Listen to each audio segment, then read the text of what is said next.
Well, thank you again, Marty, for this, and good afternoon, everybody. It's been so long since I've seen you all. According to the CNBC, annual global investment in sports and professional sports industry has risen from about $10 billion in 2008 to $30 billion in 2023. So that's been some pretty dramatic growth. And the number of deals have gone from a handful of deals up to about 160 transactions last year. So there's a lot of activity, a lot of things happening in sports. People want to be involved. And to really help us figure out what's going on, Marty's assembled a great panel here. We have Ira Raines, who's here in the room. We have Jed Kaplan of Shearson Sports Fund, who's owner of several teams, and you'll hear his background in a few minutes. Mark Thimig, who is an entrepreneur, a serial entrepreneur who's been involved with esports and now is involved in an energy company. So we're looking forward to hearing from him as well. But after yesterday, there was so much discussion about AI that last night I went back to the hotel and I entered in a short probe here, a short question. And it said, provide me a list of 10 questions with context to ask investors in sports entertainment companies and sports franchises about their experiences investing in sports at family office conference. The question should probe comparing sports investing to other private equity investments that a family office may make, difference in investing between men's, women's, and sports, major league teams versus minor league teams versus independent teams, new leagues versus established leagues, considered the trends in Major League Baseball, football, hockey, basketball, women's basketball, Major League Soccer, arena football, Savannah Bananas, and esports. And Jed, Ira, and Mark, you're screwed. Everything that was discussed yesterday regarding AI is certainly very true, especially the large language models. AI identified a number of great issues to talk about, right? But the way it phrased the questions, the way it tried to force questions was a little awkward. So it took some cleanup, but saved some time too, right? So it was helpful. It augmented what I already had together and based on our prep call, what we sought to do. My name again is Mark Heilm with Pickwick. We're a boutique investment banking firm. I won't spend a whole bunch of time on my background since I already did that earlier. The disclaimer I read earlier holds true for this panel too. So we won't go through that again. Just remember it's for informational purposes only. We don't have opinions up here that attribute back to our firms. But I do want to dive in. I want to get these panelists introduced, and then I want to get into the meat of the discussion. So, Ira, you're here. I'm going to let you go first, and we'll go over to Jed, and then go to Mark. Well, thanks for having me today, and it's an honor and privilege to be here with you, and certainly Jed and Mark.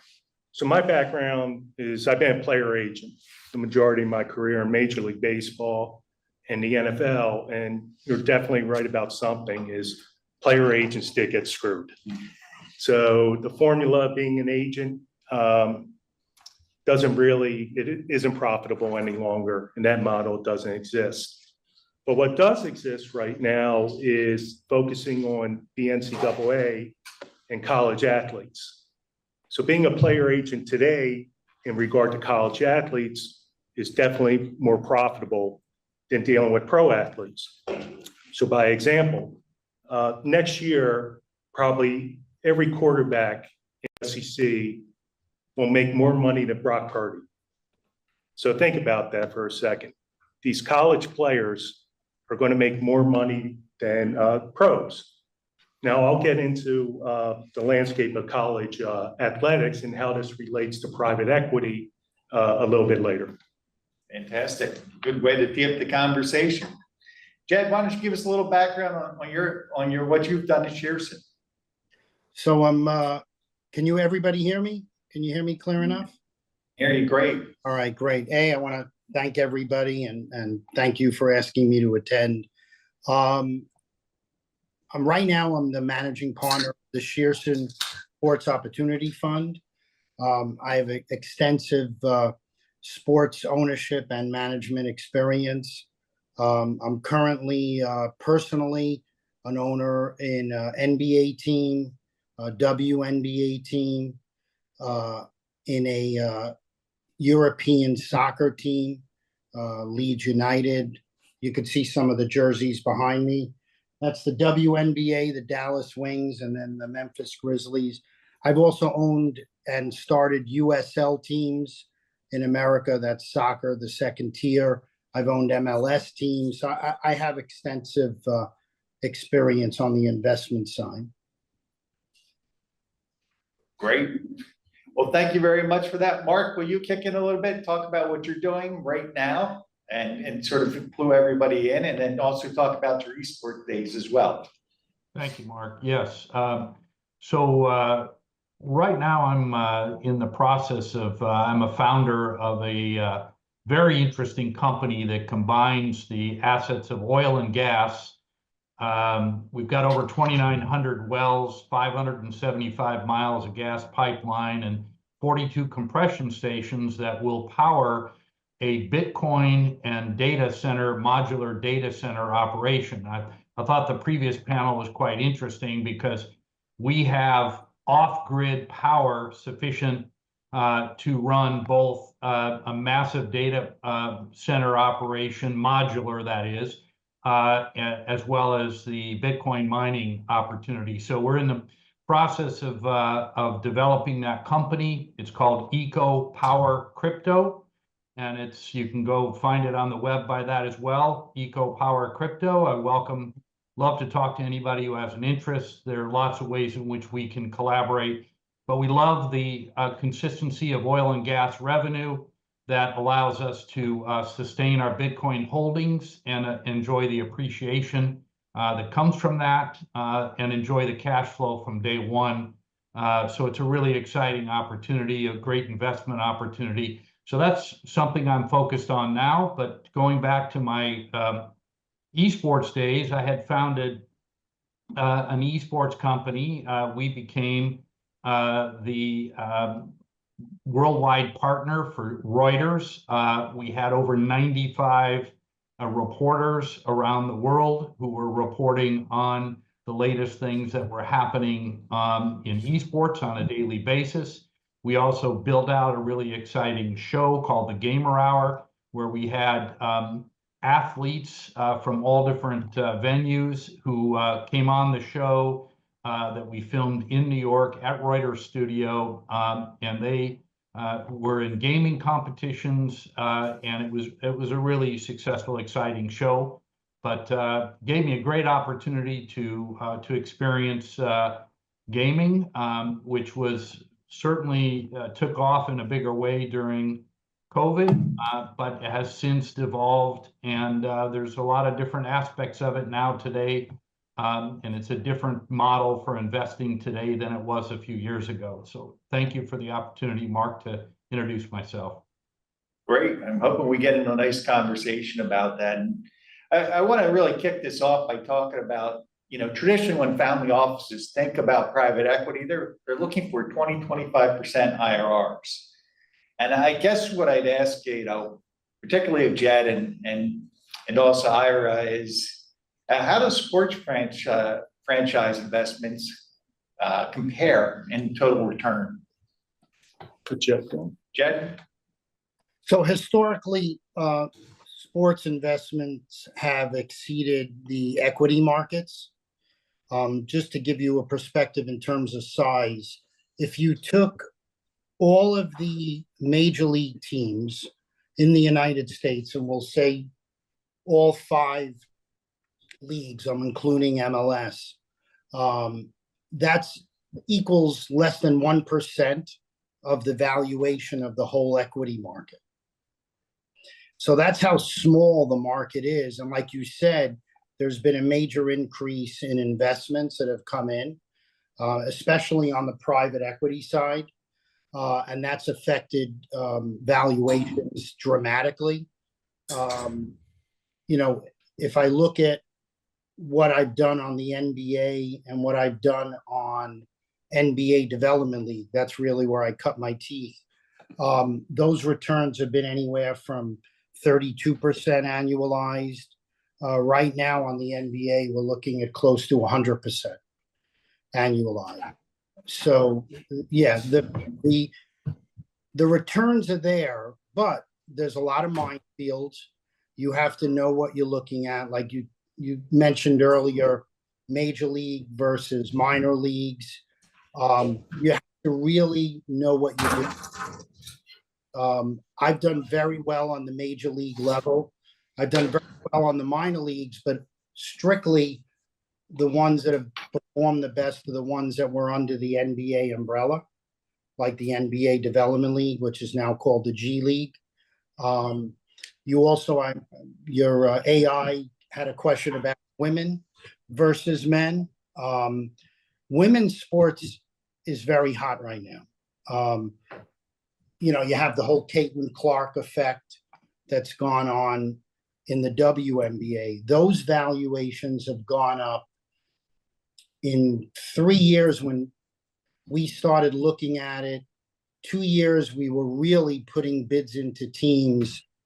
They've gone up 300% in those 2 years.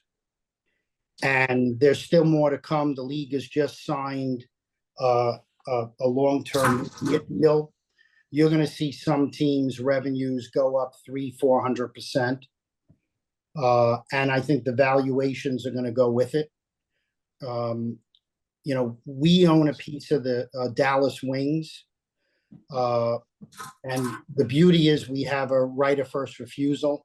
And there are a lot of early owners that might want to get out. So we'll take as much as we can get, in the team, and we'll hopefully buy more of it personally and through the fund.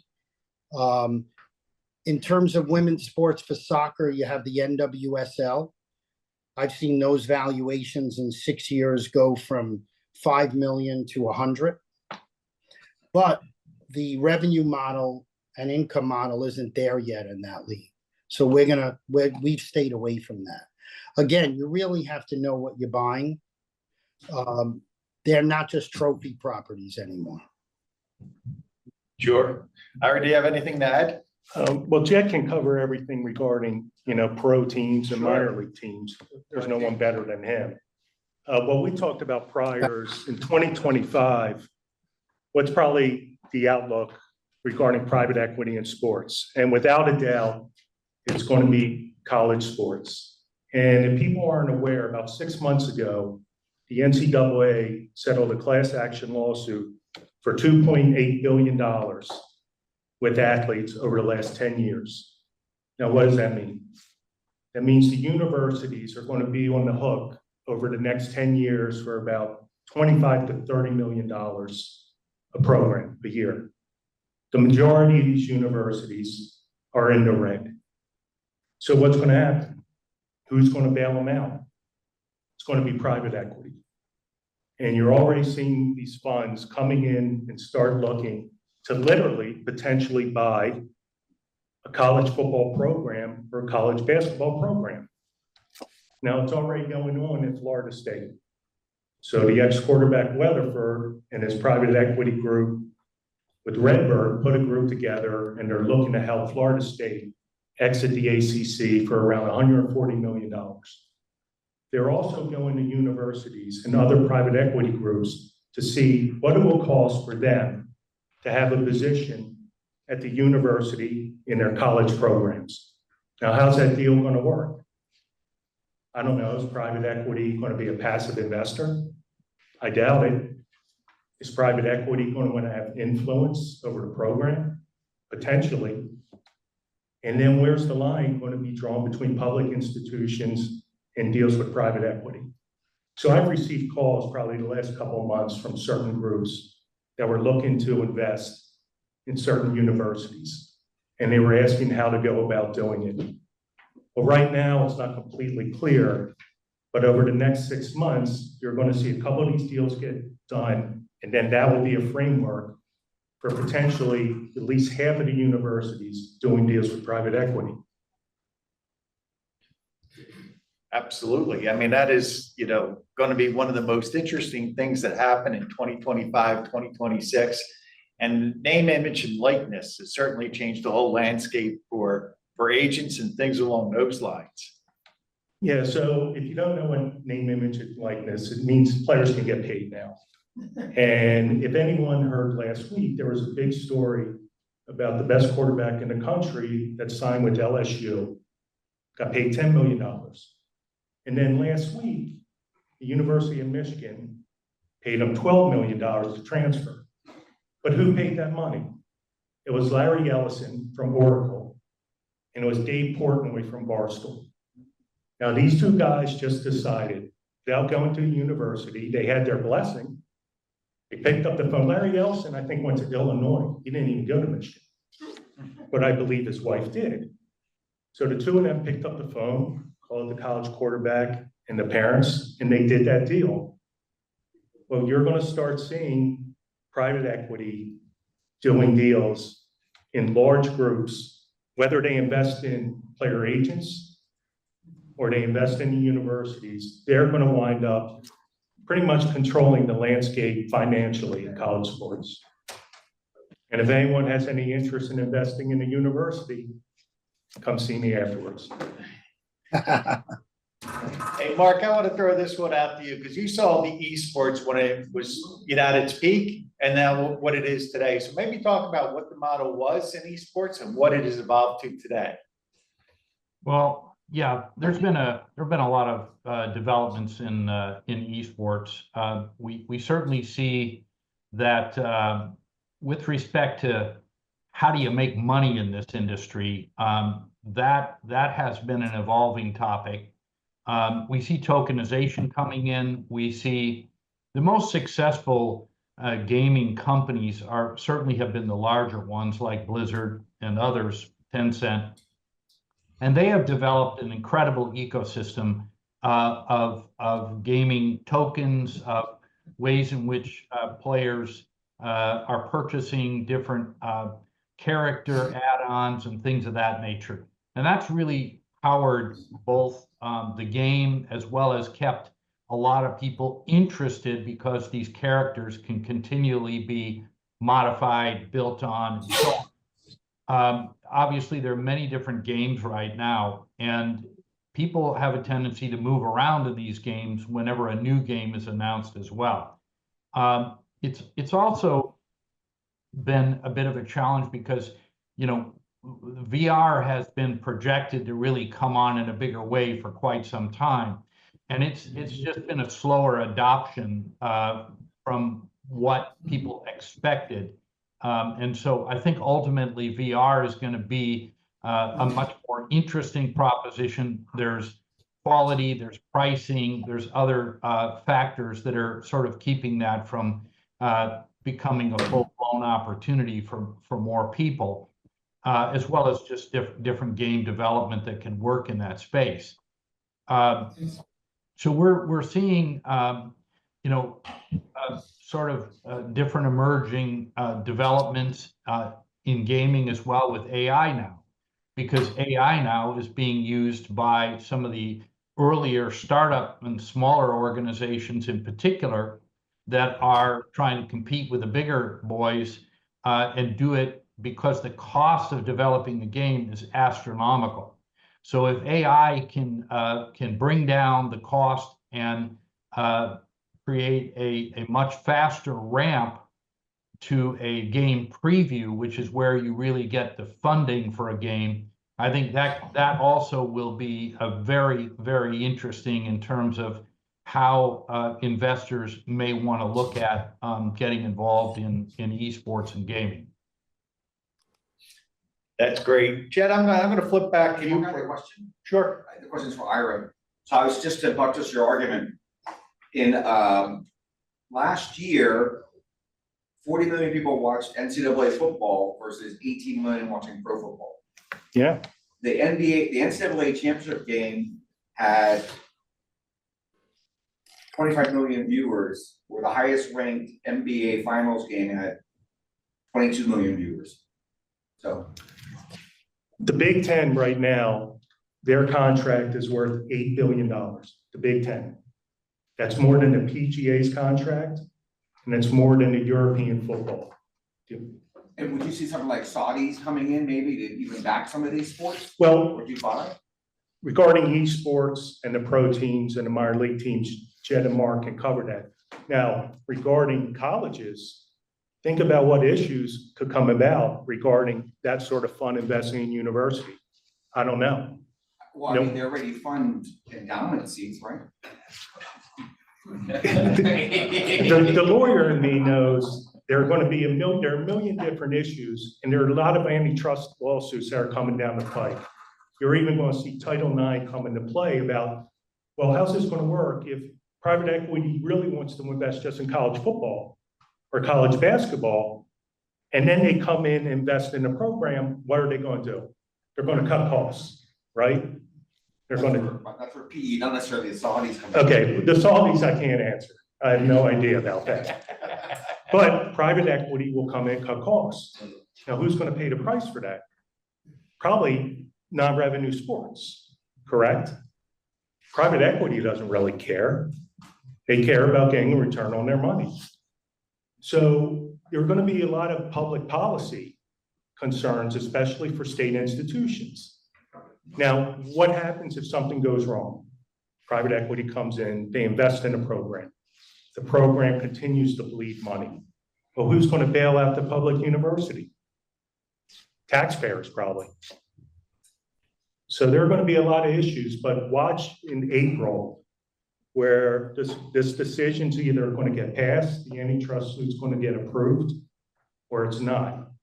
But forever, college sports will never be the same. So keep an eye out on it. It's gonna definitely change and it's gonna become more professionalized, but I wonder if the loyalty of the fan NIL base. is really just as a story top of mind though. Okay, in fairness to players in the NIL, I was thinking about this when I heard about the Michigan quarterback. My first time I recruited a first-round pick in baseball. My managing partner sent me out and said, Ira, we got a lead on this pitcher down in Georgia. Go down and see him. And remember, you cannot give him anything of value or he'll lose his eligibility. I said, got it. I go down to Georgia, see the kid pitch, go to a Waffle House. After the game, he's with a single mother. The check comes at 2 a.m. I look at the check, I think it was $18. So I'm like, all right, I'm just going to pay the check, get out of here, call it a day, follow up with them. We're going to get this first round pick. Then I hear over my shoulder, my boss saying, remember, you can't give them anything of value. So I look across the table, I said, look, I hate to do this, but we really care about your eligibility. We don't want you to lose it before the College World Series. There are 2 of you, there's 1 of me, I need $12. Oh, gee. They look across the table at me, and I was like, I really blew this. The mother goes in her purse, she picks out a $5 bill and 7 ones. She gives it to me, we get up and leave, and she goes, look, you know, we're talking to other groups, and out of courtesy, we'll let you know if we're going with you or without you, but it was really nice meeting you.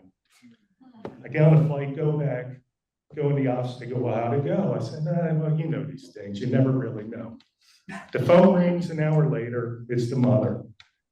They go, we thought long and hard about this, and we're going to go with you guys. I'm like, great. I just landed my big first round pick. And she goes, but when it comes time to paying your invoice, we're knocking off $12 from your bill. That shows how drastically things have changed. That was $12. This is $12 million. It's remarkable. Yeah, very true. So Jed, I was gonna come out to you and I was gonna relay a quick story. I have a friend who bought into a Major League Baseball team back in the 80s. And he said he had no idea that this was gonna be the outcome and how much more it's worth today than it was, and all the money it's kicked off in the past. So my question to you is what's driving, and I know you mentioned private equity earlier, but for a long time, private equity wasn't part of the picture. So what's been driving the sports growth, and what's been driving all the extra money in this space? I mean, lately, especially if I look at the NBA, it's media deals, right? You know, we just signed a very long-term media deal. It's not immediate. It escalates over time. But for a team like the Grizzlies, within somewhere between 5 and 6 years, it's gonna triple what we're getting now. For a small market team, that's a huge bump in revenue. If you look at, like I brought up earlier, the WNBA, same thing. You know, the team in Dallas, we're already sold out for next year for tickets. We also got the first round pick, and referring to what Ira, and I think Ira's spot on with college. I, know nothing about it. I'm not supposed to even talk about it. I'm not even supposed to talk to players. We're prohibited, but we have the first pick in the draft. And, we're hoping it's going to be the girl from UConn. I don't even want to say her name. But he was the first women college athlete to get a sneaker deal. She got this week from Nike. It's a 7-figure-a-year deal. Compare that to when Ira couldn't buy somebody lunch. What's going on now? It's actually affecting the leagues where players, especially in the W, until the salaries go up with the new media deal, why should they're making more money in college. And that's a big issue. And might see people actually graduate. Well, they have to W. In the WNBA, they have to be 22 to get drafted. So they have to graduate. But she has another year of eligibility. And, let's hope she doesn't take it. So, but look, a lot of it is the private equity coming in. Most of it is based on a multiple of revenue. And as that revenue goes up, the valuations are going to go up. Just wait till next year. The NFL just approved it. They've approved 4 different entities in private equity. They're only allowed to buy up to 10%, so it's a small piece of the team. I know, I speak to those entities. Many of them are already working on it. You're going to see those valuations go up also, and they're the highest in the market right now. I have a question for Jed. Sure. Hey, Jed, can you take us through the process of when you buy a franchise, like what's your thinking, and what's the hardest part? Is it putting together the consortium of buyers? I mean, are you because you've owned other franchises, are you typically on the short list to get the next franchise at a different league, or and plus you control a fund too, right? So tell me, I mean, do you have like most favored nation status? Talk about that a little bit. Well, I've been minority and majority owners. So let's look at when I was a majority owner. I bought a team in Des Moines, Iowa, the Iowa Energy. The first question I always ask when I look at a team is, where do they play? What does our arena deal look like? The Celtics, just for information, is for sale right now. And the number keeps going down. They originally wanted close to $8 billion. Now I'm hearing it's going to be somewhere between 5 and 6. Their issue is they don't own the arena they play in. The Bruins do. And they have a terrible arena deal. They want to get a WNBA team, but they want to charge them for a WNBA game the same as NBA games. So the first thing I always look at is, where do we play? In Des Moines, we had a 16,000 person arena with an amazing, very favorable arena deal. And then we look at revenue. Most of these are going to be negative cash flows, except for NFL and some of the top teams. The new media deal, I think, is going to change that, where you might start seeing some dividends, but dividends are very rare. It's really just a multiple of revenue. And, we were just shown a USL team, which I've already owned a team in. That's kind of the second tier of men's soccer in the US, but they share the stadium with a baseball team, and that's a big problem for them. So now they have to go build a stadium. For a team you're buying for, let's say, 10 or 15 million, to have to spend another 10 million on a small stadium, it just monetarily isn't worth it. Some of them are hot potato, and you're better off staying away. Yeah, I think the arenas are really underrated in terms of when people look at a league or make an evaluation on a league, especially when it's not at the major league level and there's a lot of money there. They really, and the other thing I think you see the difference between major league is media deals drive the revenues. Whereas in the minor leagues and independent leagues that are out there, it's really fan engagement and creating an atmosphere for when people are there attending the games. Those arena deals and what you can and can't do in the arenas, what you can and can't do in the parking lots, really play into this. And of course, a lot of that, I think, tracks right along with the college, right? All those tailgatings, the fan loyalty and all that just really adds to the experience when you're at the stadium and it's, Penn State versus Notre Dame or. There seems to be more an affinity with people in their universities, even more so than their pro team.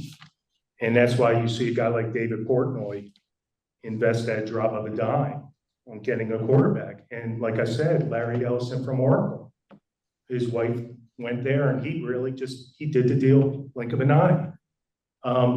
You're also going to see revenue sharing come into play next year with universities, where they're going to allocate around 22% of their revenues and they're going to split it among players. You're also going to wind up seeing potentially players owning equity within their universities' athletic programs. That's going to happen and that's coming down the pike. And it'll be interesting how that all shakes out. I'm not sure what that means. What that means is eventually a program, a football program or basketball program, they're going to treat it like a separate corporate entity. They'll spin it off. This is what people are saying. They're going to spin it off at the end of the day. And the money that comes into universities is really going to finance those programs. And they're eventually going to go to players and say, look, we might give you a little piece of this private equity entity that we set up in conjunction with the university. And that's going to be an interesting concept.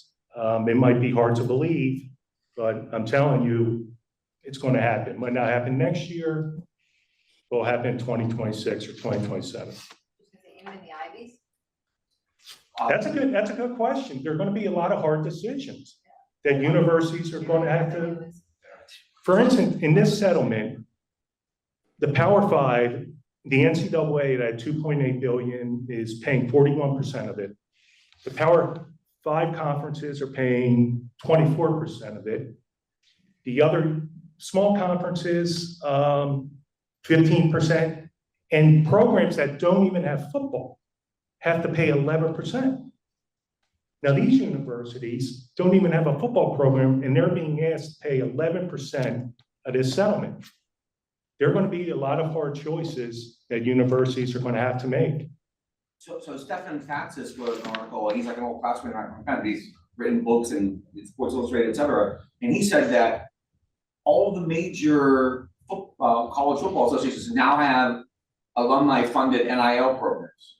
Oh, absolutely. But the Ivy League doesn't. So Penn's, I think 3 of the starters from Penn's basketball team last year have transferred in the portal where they get NIL. So the way it works, they call it a collective now. And what a collective is, it's a slush fund. That's what it's called. People put money in the collective. Now, where I'm getting calls are for people or companies that say, hey, look, we want to invest in college sports. We might want to sign a player. We don't know how to navigate these waters because the NCAA is decentralized. Every conference operates differently, every university, every state. So the calls I get are, look, we have a budget of X amount.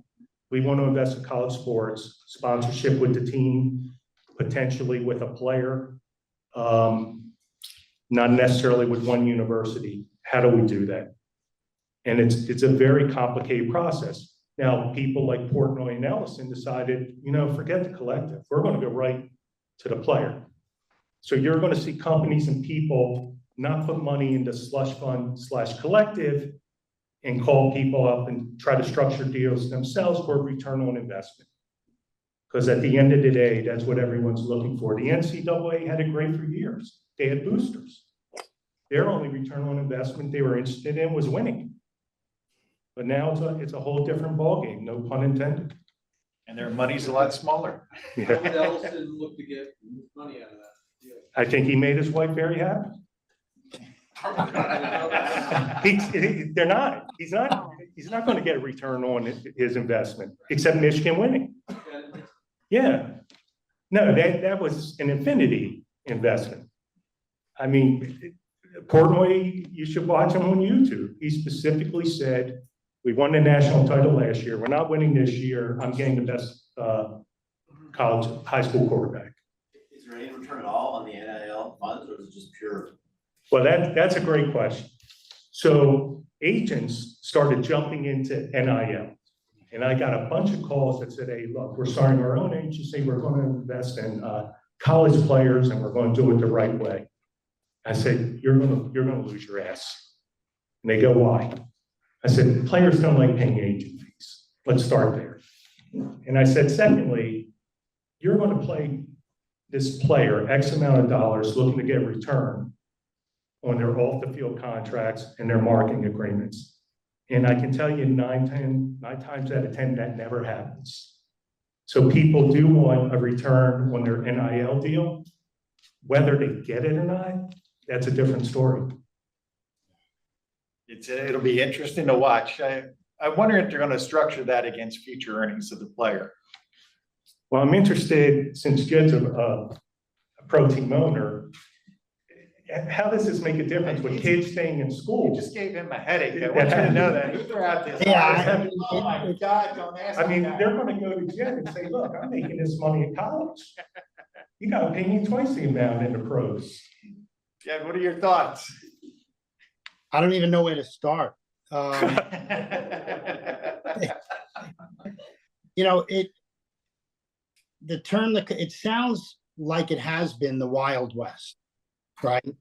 You know, 10 years ago, 15 years ago, you know, you saw players driving Mercedes. I mean, Ira, you've seen it. And we all we know where it came from, right? You know, college players. So things were done under the table. Now it's being done over the table, but what came to my mind was I live in a very regulated world. The leagues are extremely regulated. They're run by attorneys. Like I said, I can't even speak to a college player that could be drafted by us. It sounds like there's going to need to be some regulation in the NCAA, which they don't really go together, because it sounds like the Wild West. And do I see it affecting us? No, because look, the NBA, they could come in at an earlier age. We had the youngest player, the Grizzlies, last year. He was 18, right? And he played really well. He decided to leave college to make money. If they're a good draft pick, they're going to make more money with us than they will in college. The women's side is different because, again, they can't leave until they're 22. Do I see that changing? Yes. As salaries go up, that will change. We can't compete with the Wild West. You know, there's no salary cap, right, Ira? There's no cap on anything. No, So it is the Wild West. It's the Wild there's no West. doubt about it. And the And NCAA brought this on themselves. They never addressed the issue. well, they always have. The other issue is going to be the private equity funds the large ones, the sports-focused private equity funds that are investing in the NFL, the NBA. They're probably going to be prohibited from investing in college sports, because to me, that looks like a major conflict of interest. So that's another issue that's going to come up. You might have a whole other tier of private equity that has nothing to do with professional sports that's going to get involved on the college level. They'll solve that problem by having 2 separate funds with a Chinese wall between them. Yeah, okay. That works. What does insurance cost for these players? What does insurance cost for these players? I know the way it used to be is that if you were regarded top 3 in the first 3 rounds, you were going to get drafted, or the first 2.